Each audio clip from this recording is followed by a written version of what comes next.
자, 이제 사례의 정상화 부분이죠. 네, 1번의 사정 보정의 의미는 이미 앞서서 기준을 말씀드릴 때 언급을 한 바가 있습니다. 자, 그런데 이때 그 사정 보정을 하기 위해서 적용하는 값을 사정 보정치라는 말을 쓰거든요. 한번 뒷장을 넘겨보세요. 거기 보면 일단 공식상 사정 보정치라는 말 있죠. 그 다음에 시점 수정도 공식에서 시점 수정치라는 말이 있죠.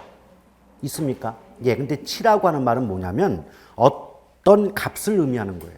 예컨대 우리가 산수 배울 때도 뭔가 비슷한 값을 근사치라고 하지 않습니까? 그래서 무슨 치는 무슨 값이다. 그러니까 사정 보정하기 위해 적용하는 값은 사정 보정치, 시점 수정을 위해 적용하는 값은 시점 수정치, 이렇게 말하는 거예요. 그럼 응용해 볼까요? 지역 요인을 비교하기 위해 적용하는 값은 지역 요인 비교 치, 개별 요인을 비교하기 위해 적용하는 값도 개별 요인 비교 치, 그 면적을 비교하기 위해 적용하는 값은 면적 비교 치. 아무것도 아니에요. 아시겠죠? 물론 제가 가장 좋아하는 치는 갈치입니다. 자, 그럴 때 여기서 가운데 그 시점 수정하는 방법만 빼고요.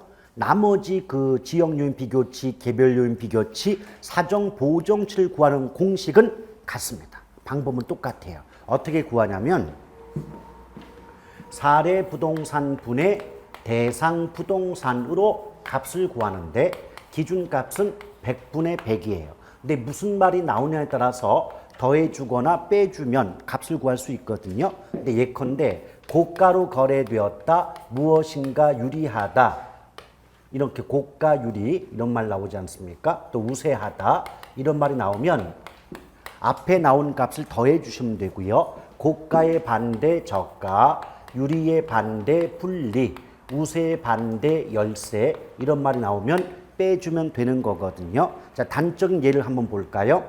예컨대 대상 부동산이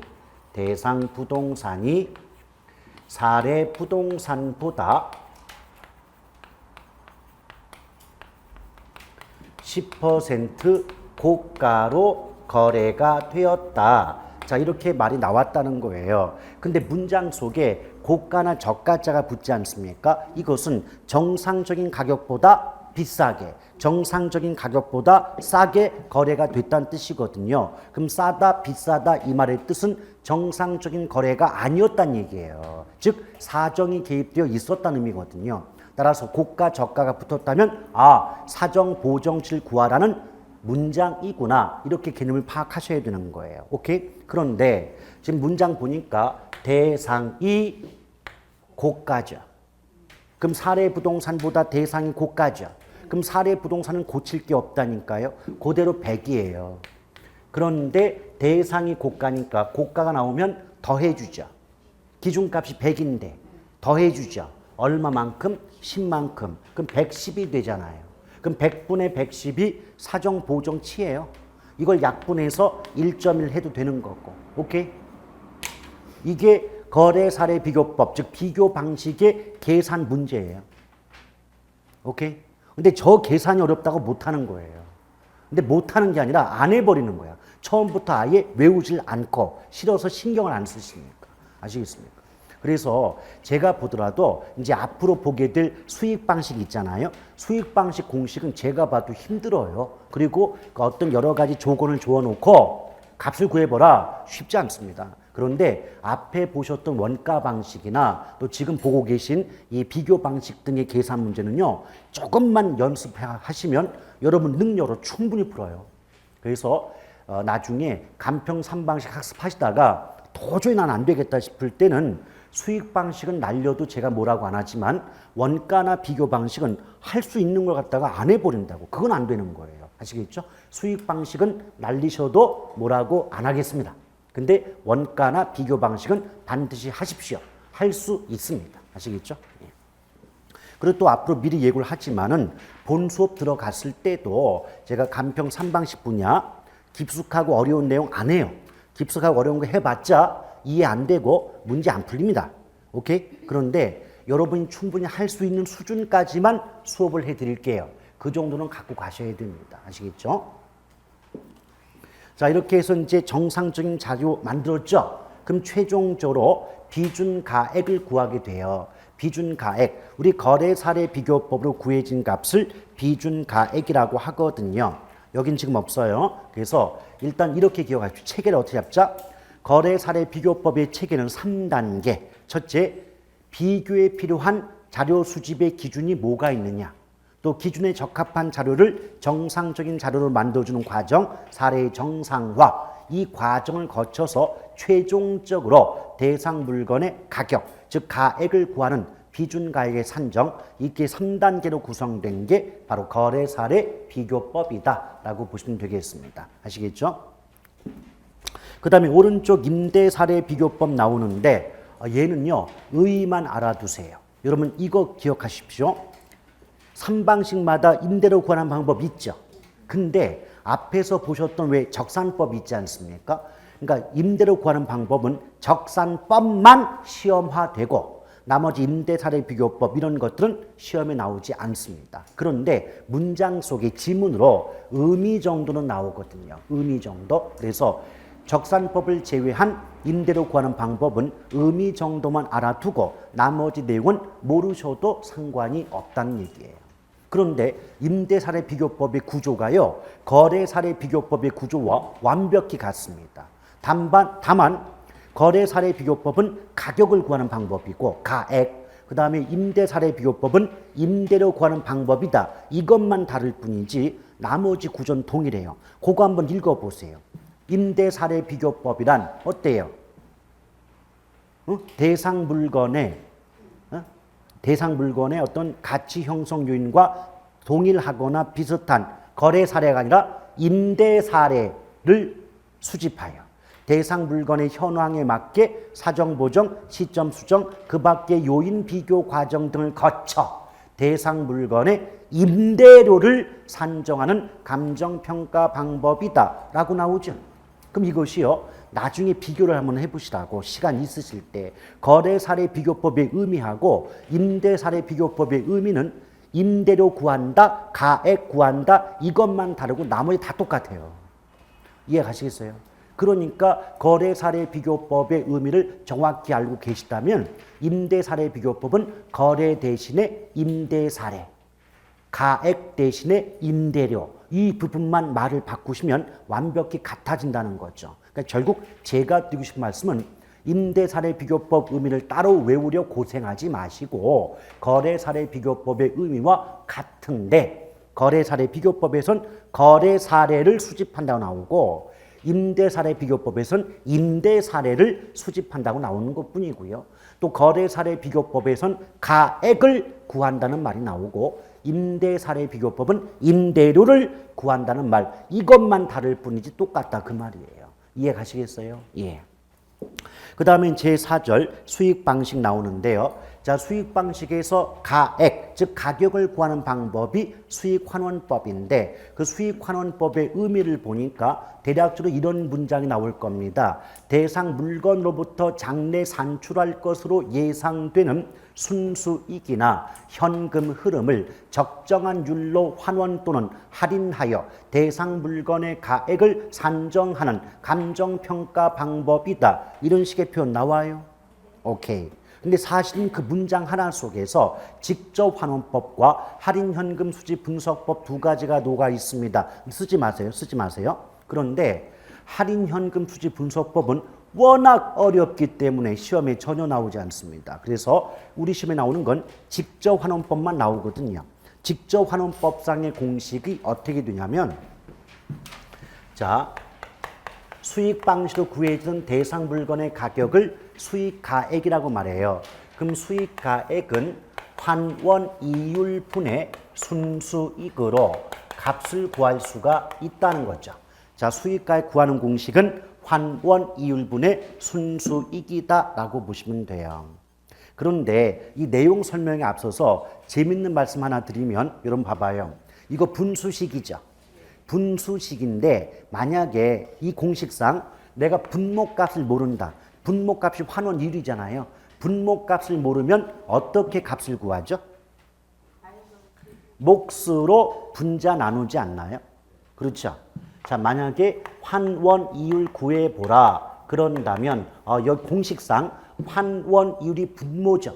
분모는 목분의 분자입니다. 그러니까 수익가액은 명칭이 수익가액이지 본질은 가격이잖아요. 무슨 말인지 알아들어요? 수익 방식에 의해 구해진 값의 명칭이 수익가액일 뿐이지 결국 값이잖아요. 가격이죠. 그러면 그 부동산의 가격분의 순수익으로 환원율 구할 수가 있겠죠. 근데 만약에 또 출제자가 순수익 구해볼래? 라고 물어봐요. 순수익은 이 공식상 분자값 맞죠? 분자값은 분모 곱하기 몫이에요. 그래서 순수익을 구하라고 한다면 가격 곱하기 환원이율로서 그 값을 구할 수가 있어요, 없어요? 있지요. 그러니까 여러분들 왜 저기 그거 있잖아요. 그 산수 시간에 뭐 배웠냐면 A는 B분의 C. 자, A는 B분의 C. 그럼 B는 A분의 C. C는 A 곱하기 B. 이런 거 들어봤던 기억들. 학교 다니실 때 어렴풋하게 남아있죠. 그 분수식의 기본 원리 아니겠습니까? 근데 제가 드리고 싶은 말씀이 뭐냐면 한 20년 동안 이렇게 물어봤어요. 그 출제자가 갑자기 이거 물어봤어요. 그 우리 수험생들이 나는 가격을 구하는 공식은 알고 있어도 환원율을 구하는 공식은 들어보질 못했다. 다 틀렸어요. 그래서 이제 이를 바득바득 갈면서 환원율 구하는 공식을 외우셨어요. 그 다음에 이 나쁜 놈이 순수익 구하보라 그랬어요. 그랬더니 나는 가격과 환원율을 구할 수 있어도 순수익 구하는 공식은 들어본 적이 없다. 또 틀렸어요. 출제자 입장에선 같은 거 물어본 거죠. 출제자 입장에선 같은 공식에서 한 번은 목 물어봤고 한 번은 분모값, 한 번은 분자값 물어본 거죠. 그럼 분수식만 기본적으로 알고 있다면 조금만 앞뒤 바꾸면 어때요? 다 풀 수 있는 문제죠. 그럼 출제자 입장에서 어떻게 보면 수험생들을 배려해서 이거는 가져갈 수 있겠지 하고 넘겨준 문제야. 그 문제들을 공식을 외울 때 그 공식만 외웠지 공식의 구조는 전혀 생각조차 하지 않았기 때문에 다 틀려버리지 않았냐 말이에요. 오케이? 그래서 우리들은 이제 그 다음부터는 제가 다 설명합니다. 공식이 다 이렇다. 이렇게도 외워라. 이렇게 말씀드리는데 아무것도 아닌 공식을 가지고 그게 어렵다고 계산을 못 하신다는 건 안 했다는 거예요. 할 줄 모르는 거죠. 그러니까 내가 할 수 없다는 게 아니라 can not의 뜻이 아니라 do not 안 했어요. 어렵다고 안 해버렸어. 저거 안 해도 막 합격할 수 있는데 왜 저런 걸 해? 이러신단 말이에요. 근데 증 따는 게 중요한 게 아니라니까요. 증은 따는 건 기본이고 증 따고 나서 현장에 가셨을 때 남보다 뛰어남이 있어야 내가 증 딴 사람으로서 자격증 전문인으로서 대우를 받는 거지. 남하고 똑같으면 안 된다고 몇 번을 강조합니까? 그렇죠? 그리고 이건 계산도 아니라니까요. 그렇죠? 분수식 기본이죠.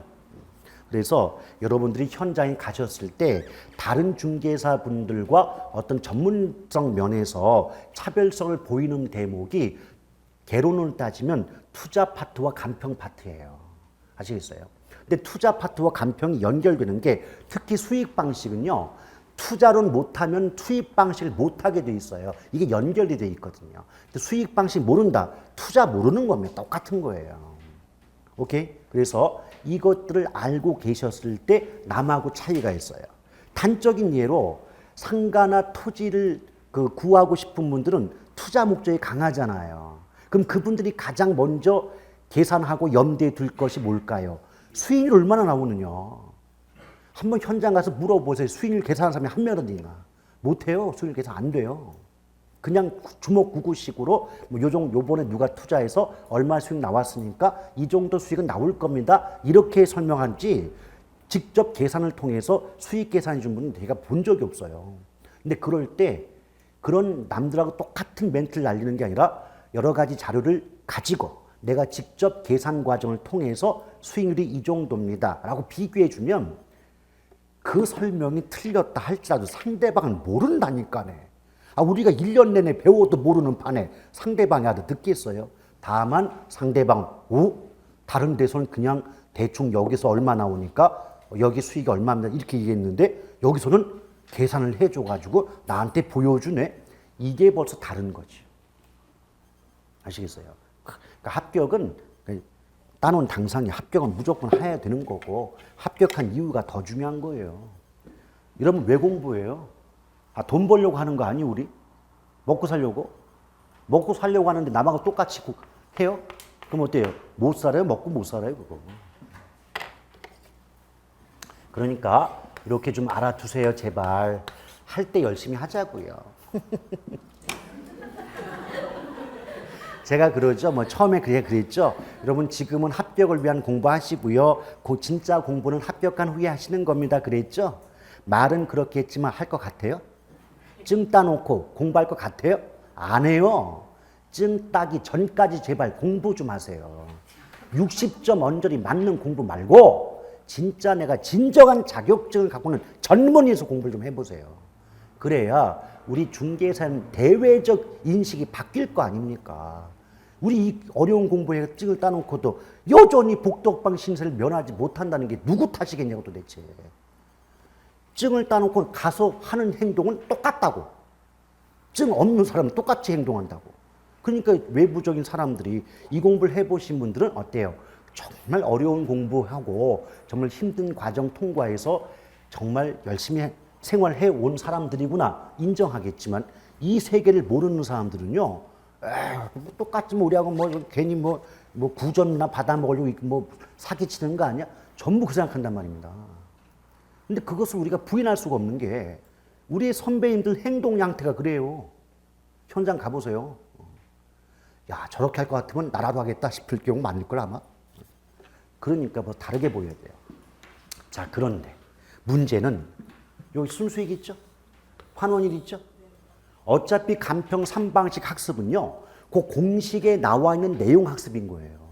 공식에 순수익도 있고 환원 이율도 있지 않습니까? 그러면 벌써 뻔해요. 예측컨대 순수익의 의미가 뭐고 성격이 뭐고 순수익 구하는 방법이 어떤 것들이 있을까 나열될 것이고 환원 이율 뜻이 뭐고 환원 이율 구하는 방법은 어떤 것들이 있을까 열거될 수밖에 없어요. 자, 그럼 볼까요, 여러분? 거기 수익환원법의 가로 2번을 보시면 수익환원법의 구성 요소 해가지고 첫 번째 줄의 오른쪽 중간을 보면 순수익, 환원, 이율, 수익환원 방법 세 가지 요소 있다는 거 나와 있죠. 네. 그래서 이제 바로 아래에 순수익이 나오잖아요. 근데 순수익은요, 내용이 간단해요. 어떻게? 순수익은 총 수입에서 총 비용을 빼고 남은 값이 뭐다? 순수익이다. 실제 시험에도 그렇게밖에 안 나와요. 자, 순수익이란 총 수입에서 총 비용을 공제 차감한 값이다. 예쁘게 포장하면 그 정도 나오더라 그 말이에요. 근데 간평 3방식 중에서 가장 과학적이고 가장 이론적인 방식이 수익 방식이라고 말하거든요. 근데 가장 과학적이다 이 말은 수험생 입장에선 가장 골 아프다 이런 뜻이거든요. 근데 여러분 생각해 봐요. 여기 보세요. 만약에 이 공식에 의해서 구해진 값이 계속 달라진다면, 일정하지 않다면 과학적이라고 말할 수 있을까요? 아니에요. 그럼 이 몫이 수익가액이라는 몫이 일정하게 나오려면 순수익이란 분자값이 일정해야 되지 않을까요? 오케이? 순수익이 나올 때마다 들쭉날쭉 달라지면 몫인 수익가액이 그만큼 구할 때마다 달라질 수밖에는 없지 않겠습니까? 그래서 수익 방식이 과학적이고 이론적이다라고 평가를 받고자 한다면 이 공식에 의해 구해진 값이 일정해야 될 것이고 이 값이 일정하려면 분자값에 해당하는 순수익이 일정해야 돼요. 들쭉날쭉하면 안 된다는 거예요. 오케이? 그래서 어떻게 말이 나오냐면 수익환원법상 순수익은 일정하고 규칙적이며 합리적이고 합법적인 순수익일 것 이런 말이 나오는 거죠.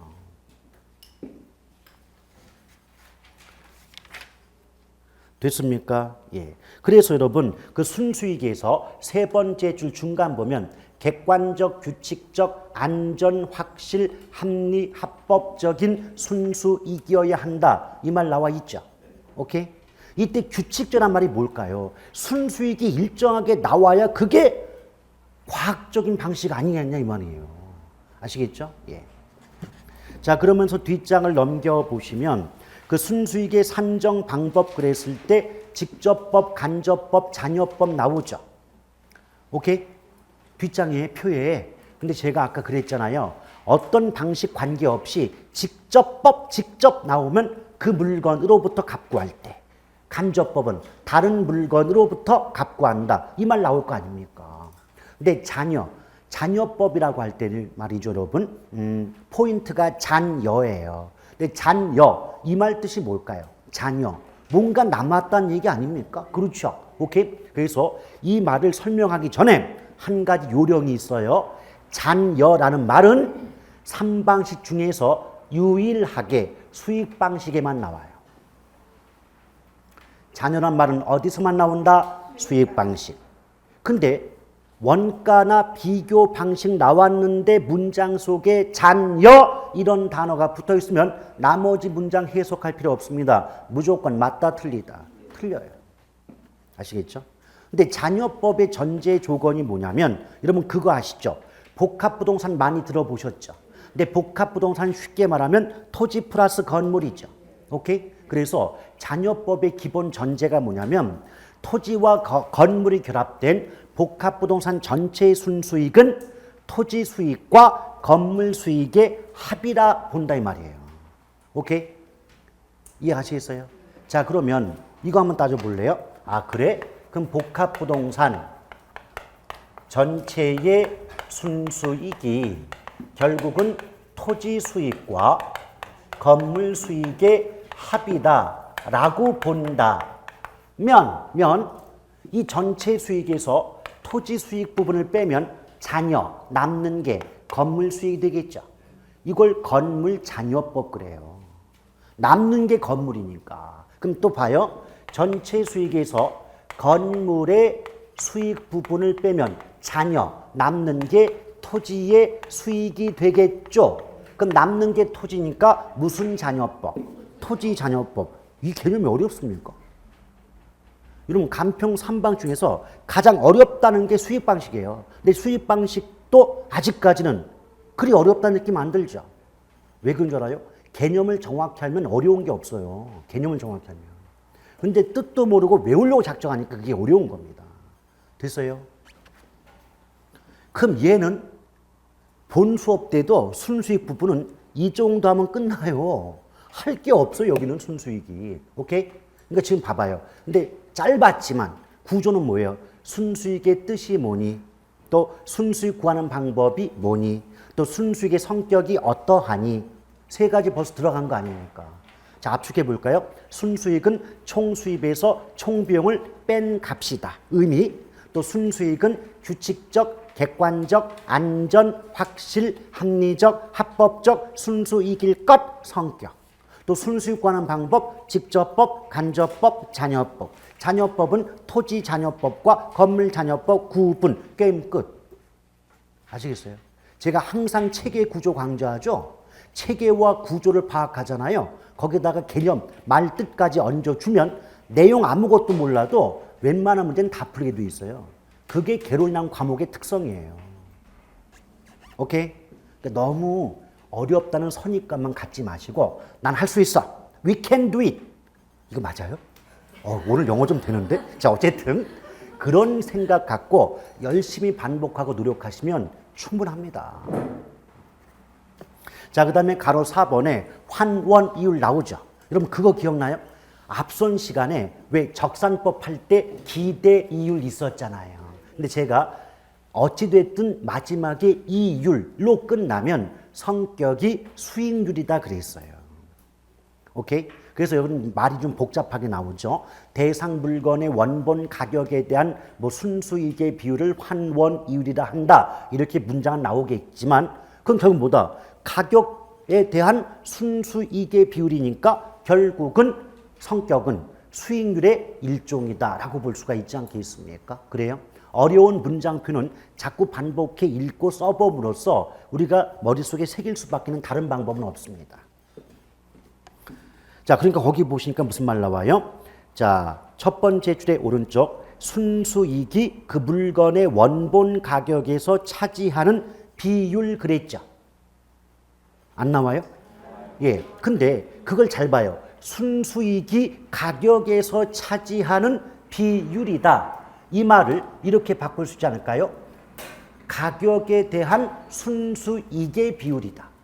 이렇게 말해도 똑같은 말이 되는 거예요. 그래서 거기 보면 원본 가격에 대한 순수이익의 비율을 의미한다 이렇게 나와 있지 않습니까? 그런데 이 환원 이율 부분은요, 오히려 의미보다 더 중요한 게 환원 이율 구하는 방법이 그렇게 시험에 잘 나와요. 거기 아래 보면 제가 환원이율 구하는 방법에서 동그라미 1번부터 오른쪽 아래에 동그라미 5번까지 5개 방법 써놨죠. 요거 앞 글자 한번 따봐요. 요시2엘부. 요시2엘부. 아니, 앞 글자가 어딘지 몰라요? 예, 요시2엘부. 하셨습니까? 그러니까 제가 말하는 건 동그라미 1, 2, 3, 4, 5.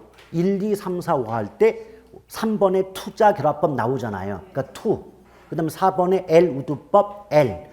그 다음에 5번에 부채 감당법 부 나오죠. 그래서 요시2엘부 이렇게.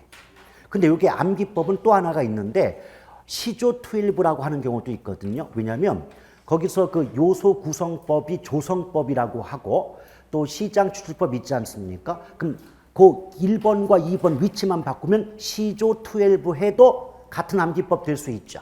그러니까 요시2엘부 해도 되고 시조2엘부라고 기억하셔도 상관이 없죠. 마음에 드는 걸로 하나 선택하세요. 예. 근데 요소 구성법이라고 할 때는 거기 보시면 그 부동산과 관련된 위험 요소를 여러 가지로 분해하여 위험 요소별로 위험률을 구한 뒤에 개별적인 위험에 따라서 가산해서 환원이율을 구한다는 방법이다라고 나오지 않습니까? 그래서 일단은 대표적인 표현을 기억하십시오. 위험 요소를 여러 가지로 분해하여 위험률을 가산함으로써 환원 이율을 구하는 방법이 바로 요소 구성법 또는 조성법이다 라고 기억을 좀 해 두셔야 되겠고, 그 다음에 시장 추출법은 포인트가 시장이에요. 그러니까 시장에서 거래되는 사례로부터 직접 환원 이율을 구한다, 추출한다, 뽑아낸다 이런 뜻이에요. 그러니까 시장에서 직접 환원 이율을 추출 구하는 방법이므로 시장 추출법이라고 한다는 정도 가볍게 좀 알아두시면 돼요. 실제로 그 공식이 됐든 계산이 됐든 잘 나오는 건 12 부분이거든요. 근데 투자결합법을 보면 크게 물리와 금융적 투자결합법 구분되어 있는 거 보이세요? 투자결합법은 물리와 금융 구분이 되죠. 근데 한 가지 요령 알려드릴게요. 요령. 물리가 됐든 금융이 됐든 간에 관계없이 투자결합법 이 말 나오잖아요. 그 문장 속에는 어떤 말이 절대 들어가면 안 되냐면 같다, 동일하다, 같다 이 말 들어가면 무조건 틀려요. 아시겠어요? 투자결합법 나오려면 항상 무슨 말 나오다? 다르다, 상이하다. 자, 한번 비교를 해볼게요. 거기 기억번에 물리적 투자결합법 보면 첫 번째 줄에 토지와 건물이 결합된 복합부동산의 경우 토지와 건물의 소득 창출 능력이 같다, 다르다. 다르다, 상이하다는 건 다르다는 뜻 아닙니까? 그렇죠? 그 말 나오고 잠깐 오른쪽 위로 올라가시면 금융적 투자결합법 볼 때 말이죠. 세 번째 줄 봐요. 저당 투자자의 요구 수익률과 지분 투자자의 요구 수익률이 같다, 다르다. 다르다. 오케이? 그래서 항상 물리, 금융을 막론하고 투자결합법 나오면 다르다고 나와야지. 같다는 말이 붙으면 무조건 틀려요. 지금까지 나왔던 기출문제 지문을 분석해도 항상 그거 가지고 장난쳐요. 아시겠습니까? 그래서 예컨대 조금 전에 보았던 저당 투자자와 지분 투자자의 요구 수익률이 상이하다, 다르다 해야 되는데 동일하다는 데 착안하여 종합적인 환원이율을 구하는 방법이 금융적 투자결합법이다. 이런 식으로 문장을 만든다고. 그럼 이 문장 맞아요, 틀려요? 틀리잖아요. 그럼 여러분들이 그 긴 문장 외울 수 있겠냐고 솔직히 안 되잖아요. 그런데 핵심은 뭐다? 갔다고 나오면 안 되는데 갔네? X 이렇게 나오는 거예요. 그래서 우리 주변에 그런 분들 많이 볼 겁니다. 뭘 물어보면 제대로 아는 건 없는데 점수는 잘 나오는 분이 있어요. 그런 분들이 뭐냐? 그 문제 푸는 요령을 많이 익힌 거예요. 요 말 나왔을 때 요거 나면 안 돼. 그런 것만 집중적으로 공부하셨던 분들은요. 정석대로 문제 내면 초토화됩니다. 근데 그대로만, 그 요령대로만 누군가가 출제해 줬다면 너무 쉽게 맞추는 거죠. 근데 물어보면 그게 왜 답인지를 몰라요. 답인지를 왜 모르는데 답은 맞춰요. 근데 그렇게 공부하면 어떤 문제가 발생하느냐? 점수를 얻으면서도 한쪽 구석에 그 허전함과 더불어 불안함이 항상 자리 잡고 있는 겁니다. 왜? 뭔지를 모르고 맞추니까. 맞추긴 하는데 불안한 거예요, 항상. 그래서 같은 60을 맞더라도 알고 맞추는 분들은 어때요? 자신이 있어요. 내가 또 나와도 알면서 충분히 맞출 수 있어. 다른 것도 더 많이 맞출 수 있어. 생각을 하시는데 찍어서 어떻게든 60 맞는 분들은 그게 한계입니다. 그리고 항상 불안하죠. 지금은 60 나왔는데 또 60 나올 수 있을까? 이런 불안감. 오케이? 그래서 저는 60 이상을 맞으면 좋겠지만 만약 여러분의 목표가 60점이라면 그 60점을 알고 맞추시는 거예요. 찍어서 맞추지 말고. 아시겠습니까? 여기서 안다는 건 정답은 물론이고 나머지 보기 5개의 모든 내용을 해석하고 왜 OX가 되는가를 이해할 때 비로소 그게 아는 것이지 답이 뭔다는 것만 찍는다는 건 아는 게 아닙니다. 아시겠어요? 자, 그렇게 보시면 되겠습니다. 그리고 또 한 가지 요령. 지금 물리 나왔죠, 물리. 물리가 나오면 문장 속에 토지, 건물 나와요. 첫 번째 줄 다시 봐요. 토지와 건물의 소득 창출 능력이 다르다고 나왔죠. 그러니까 토지, 건물 나오면 무슨 투자결합법? 물리. 근데 금융자가 나오려면 저당과 지분이라는 단어가 나와요. 우리 방금 전에 보셨던 저당 투자자의 요구 수익률과 지분 투자자의 요구 수익률이 상이하다는데 착안한다는 말 보신 적 있잖아요. 그렇죠? 그러니까 저당과 지분 나오면 금융적 투자결합법, 토지와 건물 나오면 물리적 투자결합법, 또 금융과 물리 관계없이 막론하고 투자결합법 나오려면 상이하다, 다르다 이 말이 나와야 된다는 거죠. Understand? 자, 그 다음에 거기 동그라미 4번에 보면 저당 지분 환원법 해서 L우두법 나오지 않습니까? 오케이? 요걸 기억할 때는요. LG마트라고 기억하세요. L우두법의 L, 저당 지분 환원법이니까 지, 합하면 LG마트.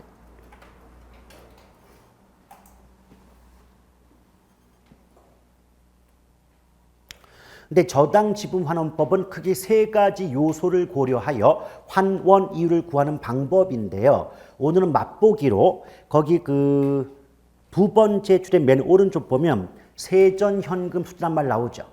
예, 그거 한 가지만 밑줄 좀 그어놓으세요.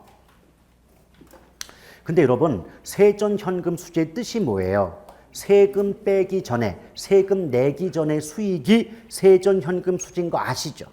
이게 벌써 요 말이 나왔을 때 주로 어떤 문장이 잘 나오냐면 세금 빼기 전에 수익을 가지고 환원이율을 구하는 방법이 L우두법이니까 L우두법은 세금이 부동산에 미치는 영향을 고려할 수 있을까요? 없을까요? 없어요. 세금 빼기 전에 수익 가지고 얘기하기 때문에 세금의 영향을 고려할 수 없는 방법이다. 이런 식의 말이 나오게 될 수밖에 없는 겁니다. 이해가시겠어요? 만약에 세후 현금 수지를 가지고 환원이율을 구한다면 세금까지 빼고 남은 수익을 가지고 환원이율을 구하게 되니까 세금의 영향까지 고려한다 할 수 있겠지만 세금 빼기 전의 수익을 가지고 말하기 때문에 세금의 영향은 고려할 수 없는 방법이다. 이렇게 말이 나오게 되는 거죠. 그래서 여러분 거기 동그라미 4번에서 하나, 둘, 셋, 넷, 5번째 줄의 맨 오른쪽을 보면 세금이 부동산 가치에 미치는 영향을 고려하지 못한다는 말이 나와 있지 않냐 그 말이에요. 그런 것들을 또 한 번 강조합니다. 그런 문장들을 뜻도 모르고 그냥 외우지 마시고 왜 세금의 영향을 고려할 수 없지? 아, 세금 빼기 전에 수익 갖고 말하니까 이유가 있을 거 아니냐고요, 도대체. 아시겠죠? 그 다음에 부채 감당법은 제가 옆에 개틀법 써놨죠? 사람 이름이 개틀이. 그러니까 배틀도 아니고 개털도 아닌 개틀. 아시겠죠? 근데 이거는요, 최근 3년 이내에 2번 나왔다니까, 이게. 왜? 여러 가지 방법 중에 얘가 가장 간단해요. 공식도 가장 간단하고요. 구하는 계산도 가장 간단하기 때문에 2번 나왔어요. 한 번은 어떻게 나온 줄 알아요? 거기 부채 감당법 공식을 보면 부대저죠. 부대저. 부채 감당률 곱하기 대부비율 곱하기 저당상수. 부대저. 또는 뭐 대부저 해도 되고요. 오케이? 그런데 실제 기출문제가 뭐냐면 가운데를 가로로 놓고 여기에 들어갈 게 뭐니 그래서. 그럼 대부저면 어떻게 돼요? 부채 감당률 거고 부대저면 대부비를 붙이면 되겠죠. 오케이? 그게 기출문제예요. 기출문제. 그럼 부대저가 그렇게 어려가지고 2.5점 날리냐고 도대체. 그거 안 해가지고. 그게 안타까워요 항상. 그 다음에 또 하나. 거기 대부비를 곱하잖아요. 대부비를 곱하죠? 그걸 꼭 나쁜 놈들이 부채비율로 바꾼다. 부채비율을 곱한다고 바꾼다고. 근데 그렇게 그 함정에 잘 빠져요. 왜? 제목에 뭐 있어? 제목에 부채 있어. 제목에 부채가 있으니까 어설프게 공부하신 분들은 그래 제목에 부채가 있다는 건 당연히 공식에도 부채가 있겠지 싶어가지고 부채비를 곱한다 그러면 그냥 홀라당 발라당 그 함정에 다 빠지더라고 말이에요. 아시겠어요? 조심할 것. 그리고 그것도 대부저 기억했다면 대부저의 부가 부채 감당률이지 부채비율 아닐 거 아닙니까? 그럼 대부저 앞글자만 제대로 기억했어도 계산이 나오건 간에 가로 문제가 나오든 간에 문자로 나오든 간에 조금 전에 했던 그 문제 다 풀었을 거 아니냐고. 대부저만 기억해도. 그걸 그렇게 하기 싫어가지고 포기할래요? 안 할 거예요? 다 놓치는 거 아닙니까? 근데 제가 그랬잖아요. 아주 어려운 건 안 하겠다니까네. 여러분들 충분히 할 수 있는 것만 하겠다니까요. 그거 갖고 가시면은 그냥 푸는 문제들인데 왜 그걸 미리 날려가지고 2.5점 이렇게 쉬운 점수예요. 그 한 문제가. 내 당락을 좌우할 수 있는 문제인데. 그러지 말라고. 그리고 앞에 있는 사람이 여러분보다는 보다 많이 하는 사람 아니겠습니까? 그럼 기출문제를 26회 차까지 이제 우리가 풀었지만은 26회 동안 나왔던 지문이 내 머릿속에 다 있구만. 그리고 분석했을 때 어떤 게 어떤 때 많이 나온다. 이게 머릿속에 다 있으면 그대로 이게 잘 나옵니다. 이거 꼭 해주십시오 하면 따라오시면 될 것을 굳이 싫대 안 해. 남들은 그런 말 하는데 왜 지 혼자 그러고 있어? 에헤이 이러면서 안 해요. 비교하지 마세요. 남하고 나를 비교하지 말라고. 이게 수준이 같은 건 줄 아십니까? 자, 그러면서 그 다음에 가로 6번에 보면 수익환원 방법 나오는데 이게 원래는 직직연상잔저인데 주로 잘 나오는 게 직직연상이에요. 이 표를 보시면요. 직접법, 직선법, 연금법, 상환기금법, 뭐 자녀환원법, 저당지분환원법 이렇게 나오잖아요. 그러니까 앞글자 따면 직직연상잔저예요. 그런데 자녀환원법과 저당지분환원법은 내용이 쉽지가 않아가지고 우리 시험에 아예 안 나오진 않았지만 자주 나오지도 않았던, 그러니까 나오는 정도가 좀 빈약한 이런 내용이에요. 그런데 그 앞에 직접, 직선, 연금, 상환기금법은 참으로 잘 나오더라 그 말이에요. 왜? 그나마 우리에겐 다행스러운 게 직직연상이 다른 방법보다는 쉽단 말입니다. 아시겠죠? 예, 그런데 저 같으면 공부할 때요. 직직을 묶고요. 연상을 묶어서 공부할 거예요. 직직 묶고 연상 묶으세요.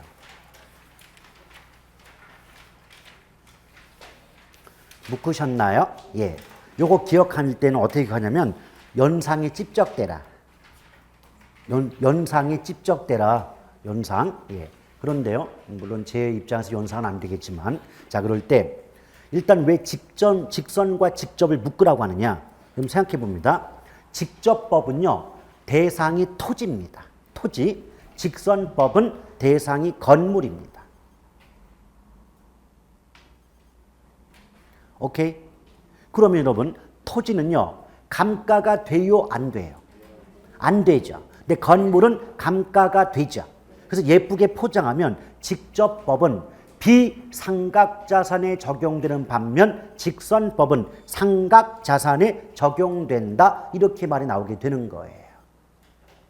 상각이 되니까 상각자산, 상각 안 되니까 비상각자산 이렇게 말할 뿐인 거예요. 오케이? 그래서 지금은 기초 수업이기 때문에 일단 적용 대상의 차이가 있다는 정도만 알고 넘어가자는 거예요. 자, 직접법은 토지, 직선법은 건물. 한쪽은 비상각, 한쪽은 상각자산. 언더스탠드? 예, 그런 정도 가볍게 기억하시면 되겠고. 그 다음 연금법과 상환기금법 나오는데 이때 연금법을요 다른 말로 인우두법이라고 해요. 연금법을 뭐라고 한다? 인우두법.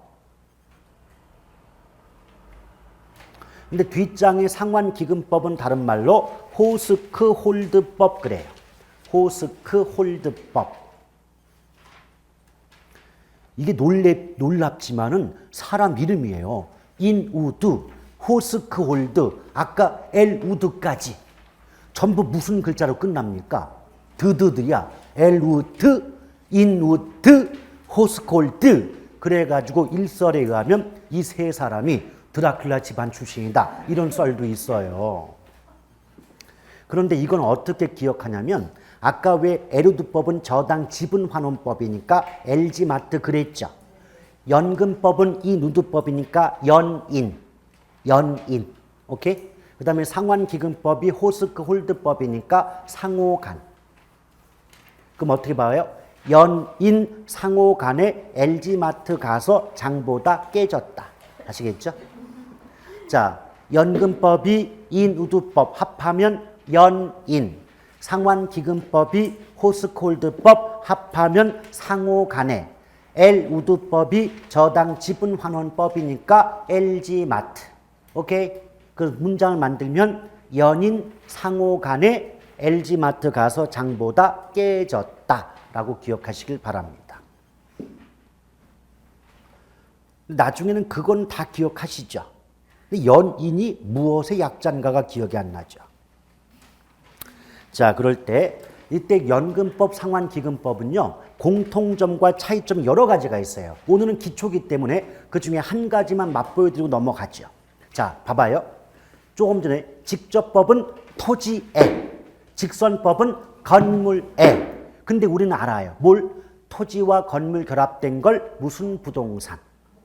복합부동산. 그래서 연상은 복합부동산에 적용된다 이 말이에요. 그게 공통점이에요. 아시겠어요? 근데 그 복합부동산 그러면 될 걸 가지고 실제 문제에는 복합부동산 이렇게 안 써줘요. 어떻게 써줄까요? 여러분 토지는 상각이 안 되죠. 건물은 상각이 되죠. 오케이? 그럼 복합부동산을 출제하는 분들은 이렇게 말을 틀어요. 어떻게? 연금법 및 상환기금법은 상각자산 및 비상각자산이 결합된 물건에 적용한다. 아시겠어요? 맞잖아요. 상각자산 건물, 비상각자산 토지가 결합된 물건. 우리말로 하면 복합부동산. 아시겠습니까? 말은 하긴 만들긴 하면 만들긴 아니에요. 아시겠죠? 그게 공통점. 차이점이 뭐냐? 연금법은 수익 연장이 가능한 자산에 적용이 되는데, 그러니까 수익 연장이 가능하다는 건 계속 영업 운영을 통해서 수익이 계속해서 발생하는 자산이다 그 말이에요. 대표적인 경우가 어업권이에요. 어업권. 그런데 그 상환기금법의 경우는 수익 연장이 불가능한 자산에 적용이 된다는 거죠. 쓰여져 있을 텐데 없나? 예, 그건 없군요. 예, 수익 연장 불가능한 자산. 그 말은 뭐다? 한 번 수익이 나오면 또다시 수익이 나올 수 없는 그런 대상에 적용되는 방법이 상환기금법. 대표적으로 광산이다. 그러니까 압축하면 이거죠. 연금법은 어업권 등에 적용이 되는 방법이고 상환기금법은 광산 등에 적용되는 방법인데 그럼 생각해봐요. 물고기 한 번 잡았다고 또 못 잡아요? 잡죠. 그럼 물고기는 계속해서 잡아서 내다 팔므로써 계속해서 수익을 발생시킬 수 있잖아요. 근데 광산은 한 번 캐면 또 캘 수 없잖아요. 그럼 광산으로부터 나오는 수익은 연장될 수가 없지 않느냐. 더군다나 그 상환기금법이 호스크 홀드법이잖아요. 근데 원래 호스크 홀드가 직업이 광산 기사 출신이에요. 그래서 광산이 나온다고. 그러니까 호스콜드는 뭐다? 호스콜드는 광부다. 그래서 광산이다. 이렇게 기억하라고요. 호스콜드는 광부. 그래서 적용 대상이 광산. 근데 이노드는 연금법 이노드는 어부. 적용 대상이 어업권이다. 실제로 어부는 아닙니다. 예.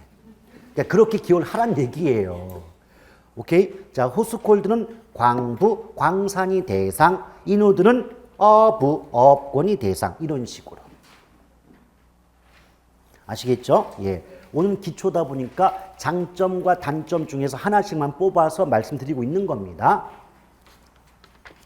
자, 그렇게 보시면 되겠고, 그 다음에 그 표에 나와 있는 내용을 다시 쭉 이제 좀 서술하고 있는 게 바로 그 1번부터 4번까지 내용인데 결국 표에서 얘기했던 말과 똑같습니다. 그러니까 다시 반복해 보실 것까진 없어요.